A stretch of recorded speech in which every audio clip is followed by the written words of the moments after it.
Welcome to our channel. Today we how to configure Microsoft Power Automate to archive insurance documents. Easy tutorial step by step clearly. Open Microsoft Power Automate and sign into your account.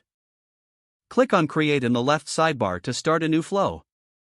Choose Automated Cloud Flow from the options available. Give your flow a name, like Archive Insurance Documents. Select a trigger for your flow, such as when a new file is created in SharePoint. Click Create to proceed to the flow design interface. Next, configure the trigger by selecting the appropriate site and folder where insurance documents will be uploaded. Click on the plus icon to add a new action. Type Get File Content into the search bar and select it. Choose the location and file identifier from the trigger to retrieve the document's content. Next, add another action by clicking the plus icon again. Search for the Create File action and select it. In this step, choose the destination folder where you want to archive the documents. For the file name field, select the Dynamic Content option to use the name of the original document.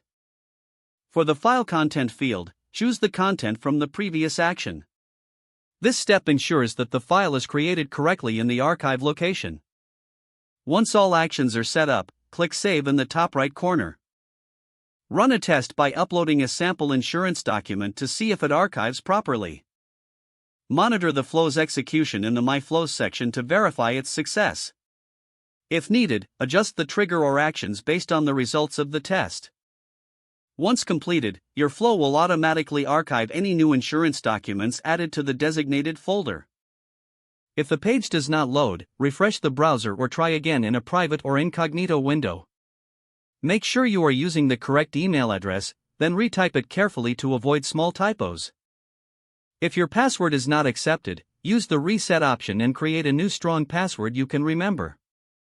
Check your spam folder for verification or security emails, then complete any requested confirmation steps. Enable two-factor authentication if available to improve account security and reduce unauthorized access risk. After signing in, review your profile details so your contact information and settings are accurate and current. If you see an error message, note it down and try again after restarting your device and internet connection.